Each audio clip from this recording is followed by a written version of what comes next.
शिक्षा विभाग में होने वाले ऑनलाइन कार्यों की जानकारियों की सीरीज में आज हम देखते हैं कक्षा 9वीं और 11वीं सप्लीमेंट्री में उत्तीर्ण हुए छात्रों को प्रमोट कैसे करें। मुख्य परीक्षा में छात्र उत्तीर्ण हुए थे, उनको हमने प्रमोट कर दिया था, अगली कक्षा में उनका प्रमोशन कर दिया गया था। अब कुछ छात्र उत्तीर्ण हुए हैं सप्लीमेंट्री परीक्षा या पूरक परीक्षा में, तब उन छात्रों को कैसे प्रमोट किया जाए, क्योंकि मुख्य परीक्षा के पश्चात जब हमने छात्रों को प्रमोट किया था तो इन छात्रों का रिजल्ट छोड़ दिया गया था और जो छात्र उत्तीर्ण हो गए थे उनका रिजल्ट फिल करके उन्हें अगली कक्षा में प्रमोट कर दिया गया था। अब इस वीडियो में हम देखेंगे कि जो छात्र सप्लीमेंट्री परीक्षा में उत्तीर्ण हो गए हैं, कक्षा 9वीं 11वीं की परीक्षा या पूरक परीक्षा में उत्तीर्ण हुए हैं, उन्हें कैसे प्रमोट किया जाए। पूर्व के वीडियो में हमने देखा था कक्षा 5वीं 8वीं की पुनः परीक्षा में जो छात्र उत्तीर्ण हुए थे उन्हें किस प्रकार से प्रमोट करें।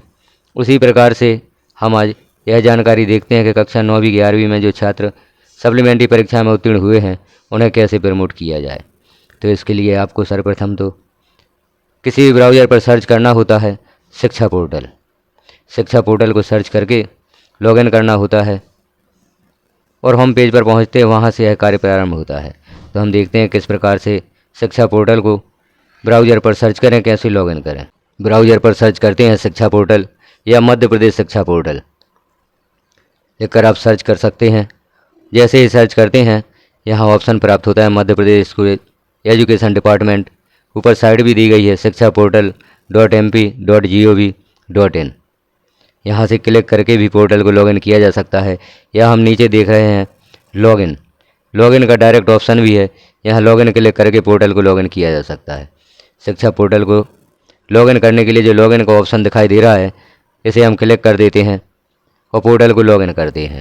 शिक्षा पोर्टल को लॉगिन करने के लिए यह पेज ओपन होता है जहाँ यूज़र नेम है और पासवर्ड है। तो यहाँ पर यूज़र नेम और पासवर्ड वही यूज होगा जो आप एम शिक्षा मित्र पर यूज करते हैं या MP एजुकेशन पोर्टल पर यूज करते हैं।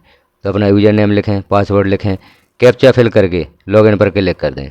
नीचे एक सूचना भी दी गई है, यदि आप पोर्टल पर लॉगिन नहीं कर पा रहे हैं कृपया अपना पासवर्ड फॉरगॉट पासवर्ड लिंक द्वारा रीसेट कर अपना पासवर्ड चेंज करें। यहाँ पर जो ऑप्शन दिया गया है यह सुविधा एम शिक्षा मित्र ऐप पर उपलब्ध करा दी गई। यदि आप अपना पासवर्ड रीसेट करना चाहते हैं तो एम शिक्षा मित्र से फॉरगॉट पासवर्ड करके आप अपना नया पासवर्ड रीसेट कर सकते हैं। तो चूँकि यहाँ पर अभी हमारा पासवर्ड यदि काम कर रहा है तो एम शिक्षा मित्र वाला यूज़र नेम और पासवर्ड यहाँ पर लिखें, कैप्चा फिल करके लॉगिन पर क्लिक कर दें। शाला में पदस्थ किसी भी शिक्षक के यूज़र नेम और पासवर्ड से यह कार्य किया जा सकता है। शाला प्रभारी के पासवर्ड से भी यह कार्य किया जा सकता है। चूँकि यह मुख्य कार्य होता है कक्षा प्रभारी का, जो भी शिक्षक जिस कक्षा का प्रभारी है उसे मुख्य रूप से यह कार्य करने होते हैं, जैसे रिजल्ट संबंधी कार्य, मैपिंग संबंधी कार्य, जो भी कार्य हैं अपने कक्षा के वह कक्षा शिक्षक को ही करने होते हैं। अतः कोई भी कक्षा शिक्षक या शाला में पदस्थ शिक्षक अपने यूज़र नेम और पासवर्ड से पोर्टल को लॉगिन कर सकता है। तो हमने यूज़र नेम पासवर्ड लिखा, कैप्चा फिल किया और लॉगिन पर क्लिक कर दिया तो पोर्टल हमारा लॉगिन हो जाता है। अब हमें आगे देखना है कि कक्षा 9वीं और 11वीं में जो सप्लीमेंट्री में छात्र उत्तीर्ण हुए हैं उन्हें प्रमोट कैसे किया जाए, उन्हें अगली कक्षा में हम कक्षोन्नत कैसे कर सकते हैं, यह जानकारी हम देखते हैं। पोर्टल हमारा लॉगिन हो रहा है। पोर्टल लॉगिन होने के पश्चात यह पेज ओपन होता है। अब यहाँ पर विभिन्न ऑप्शंस हमें दिखाई दे रहे हैं, विभिन्न बॉक्सेज दिखाई दे रहे हैं। तो इन बॉक्सेज में से एडमिशन मैनेजमेंट को क्लिक करना होता है, या हम यहाँ पर जो ऊपर मेन मेन्यू का ऑप्शन होता है इसे भी क्लिक करके ऑप्शंस प्राप्त कर सकते हैं। यदि आप इन बॉक्सेज को क्लिक करके अपना कार्य नहीं कर पा रहे हैं तो ऊपर राइट साइड में मेन मेन्यू को क्लिक करेंगे तो यही बॉक्सेज ओपन होंगे और यहाँ पर एडमिशन मैनेजमेंट बॉक्स को क्लिक करके आप छात्रों को प्रमोटेड कर सकते हैं। तो यहाँ हम क्लिक करते हैं एडमिशन मैनेजमेंट। जैसे ही इसे क्लिक करते हैं अगला पेज ओपन होता है और यहाँ पर हमें विभिन्न ऑप्शन शो होते हैं, जैसे home, admission management, TC management, role list, profile seat. अब यहाँ से हम कौन कौन से कार्य कर सकते हैं, जैसे सेकंड ऑप्शन क्लिक करते हैं एडमिशन मैनेजमेंट। यहाँ दो ऑप्शन प्राप्त होते हैं, न्यू एडमिशन फॉर्मेट 1B और promoted student to higher class. तो यहाँ से जो फर्स्ट ऑप्शन है इससे हम नए छात्रों को अपने विद्यालय में मैप कर सकते हैं, किसी भी विद्यालय में मैप किया जा सकता है। और दूसरा ऑप्शन जो प्राप्त होता है यहाँ से छात्रों को प्रमोट किया जा सकता है। आप किसी भी कक्षा के छात्रों को प्रमोट कर सकते यहाँ 1.2 ऑप्शन को क्लिक करके और 1.1 को क्लिक करके आप नए छात्रों को विद्यालय में मैप कर सकते हैं। दूसरा ऑप्शन है TC management register request for cancel admission. यदि आपके विद्यालय से कोई छात्र टीसी लेकर चला जाता है, अन्य विद्यालय में अध्ययन हेतु चला जाता है, तो थर्ड ऑप्शन टीसी मैनेजमेंट को क्लिक करके और नीचे जो ऑप्शन प्राप्त होता है 1.1 register request for cancel admission, इसे क्लिक करके छात्र की समग्र आईडी को यूज करके छात्र को आप अनमैप भी कर सकते हैं। यहाँ से छात्र को अनमैप किया जा सकता है। यदि छात्र विद्यालय छोड़कर चला जाता है किसी भी कक्षा से, तो टीसी मैनेजमेंट को क्लिक करके और जो हमें ऑप्शन प्राप्त होता है यहाँ, इसे हम क्लिक करके देख लेते हैं क्या ऑप्शन प्राप्त होता है, कैसे हम छात्र को टीसी प्रदान कर सकते हैं, अपने विद्यालय से अनमैप कर सकते हैं। यहाँ अकादमिक ईयर सेलेक्ट करना होता है और छात्र की समग्र आईडी यहाँ पर फिल करते हैं। गेट स्टूडेंट डिटेल पर क्लिक कर देते हैं। छात्र की यहाँ पर डिटेल प्राप्त होगी। आपको छात्र की जानकारी के मिलान करके सबसे नीचे आपको ऑप्शन प्राप्त होगा रजिस्टर्ड का, तो आप छात्र को टीसी हेतु या अनमैप हेतु रजिस्टर कर दें, छात्र अनमैप हो जाता है। चौथा ऑप्शन है रोल लिस्ट। यहाँ से हम अपने विद्यालय की रोल लिस्ट देख सकते हैं। प्रत्येक कक्षा में कितने स्टूडेंट मैप हैं, यहाँ से रोल लिस्ट प्राप्त की जा सकती है। जैसे रोल लिस्ट को क्लिक करते हैं, रोल लिस्ट को क्लिक करते ही यहाँ हमारे विद्यालय की जानकारी ओपन होती है। सत्र सेलेक्ट करना होता है, कक्षा सेलेक्ट करते हैं, किसी भी कक्षा की रोल लिस्ट को यहाँ से देखा जा सकता है। कक्षा सेलेक्ट करके व्यू एनरोल्ड स्टूडेंट पर क्लिक कर देते हैं। यदि आप सभी कक्षाओं की रोल लिस्ट एक साथ देखना चाहते हैं तो यहाँ पर क्लास सेलेक्ट ना करें और व्यू एनरोल्ड स्टूडेंट पर क्लिक कर दें। जैसे ही हम यहाँ पर व्यू एनरोल्ड स्टूडेंट पर क्लिक करेंगे, आपके समस्त विद्यालय की रोल लिस्ट यहाँ पर ओपन हो जाएगी।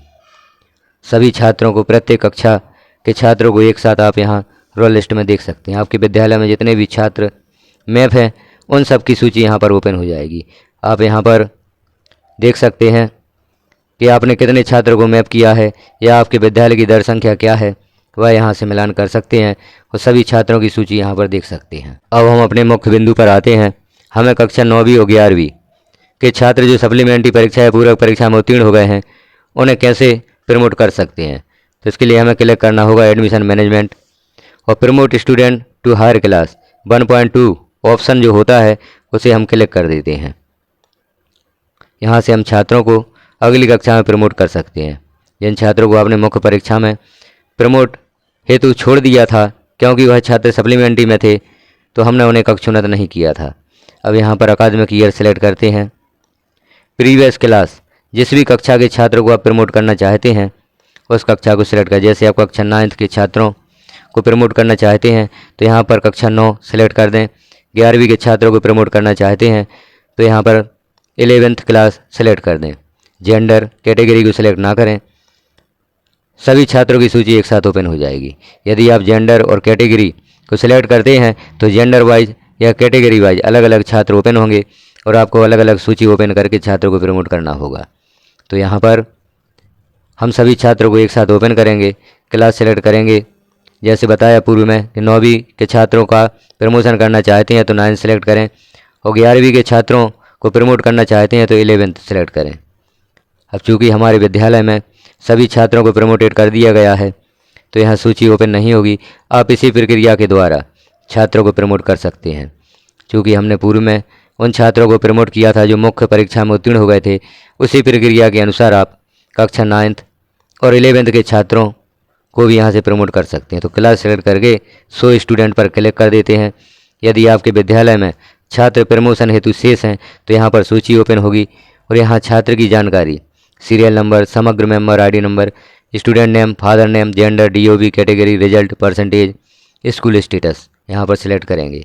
यहाँ हम समझ लेते हैं रिजल्ट में आप पास सेलेक्ट करेंगे या जो छात्र अनुत्तीर्ण हो गए हैं उन्हें फेल सेलेक्ट करेंगे और परसेंटेज, जो भी छात्र ने प्रतिशत प्राप्त किया है पूरक परीक्षा में परसेंटेज लिख देंगे।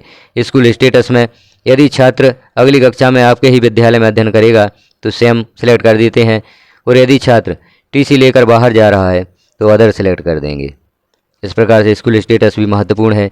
यदि छात्र आपके विद्यालय में ही अध्ययन कर रहा है और आप अदर सेलेक्ट कर देते हैं तो छात्र आपकी मैपिंग से बाहर हो जाता है।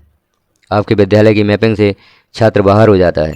और यदि छात्र टीसी लेकर चला गया है और आप स्वयं सेलेक्ट कर देते हैं तो वह छात्र आपके विद्यालय में मैप रहेगा, फिर आपको उसकी टीसी जारी करनी होगी, तभी वह छात्र आपके विद्यालय से बाहर हो सकेगा या अनमैप हो सकेगा। तो इस प्रकार से पूर्व की तरह आप छात्रों को प्रमोट कर सकते हैं कक्षा 9वीं और 11वीं की पूरक परीक्षा में उत्तीर्ण या अनुत्तीर्ण हुए छात्रों को। यह एक महत्वपूर्ण कार्य है। यदि आपने अभी तक नहीं किया है तो इसे शीघ्र ही पूर्ण कर दें। तो जानकारी कैसी लगी आपको कमेंट में ज़रूर बताएं। चैनल पर पहली बार है तो चैनल को सब्सक्राइब करें, वीडियो को लाइक करें, अन्य साथियों तक शेयर करें ताकि सभी साथियों को यह जानकारी प्राप्त हो सके। शिक्षा विभाग में होने वाले समस्त ऑनलाइन कार्य के वीडियो चैनल पर उपलब्ध हैं, जैसे यूडाइज प्लस, शिक्षा पोर्टल का हम कार्य देख ही रहे हैं, MP एजुकेशन पोर्टल पर भी जो कार्य होते हैं, स्टूडेंट मैपिंग, स्टूडेंट छात्रवृत्ति रजिस्ट्रेशन आप किस प्रकार से कर सकते हैं, और जो कार्य कंप्यूटर पर होते हैं, कुछ कार्य ऐसे होते हैं जैसे जिन्हें हम मोबाइल या टैबलेट पर नहीं कर सकते, उन्हें कंप्यूटर पर करवाने हेतु जाना होता है, लेकिन वह कार्य भी अब आप मोबाइल और टैबलेट से कर सकते हैं। उसके संबंध में भी वीडियो चैनल पर उपलब्ध है कि किस प्रकार से ऐसे कार्य जो कंप्यूटर द्वारा होते हैं, मोबाइल टैबलेट से नहीं, उन कार्यों को आप मोबाइल या टैबलेट से कर सकते हैं। चैनल पर वीडियो उपलब्ध है। अपने मोबाइल या टैबलेट को कंप्यूटर कैसे बनाएं, वह वीडियो आप देखें, और किस प्रकार से छात्रवृत्ति का कार्य आप यहां से कर सकते हैं, यह भी जानकारी देखें। वीडियो को पूरा देखने के लिए धन्यवाद।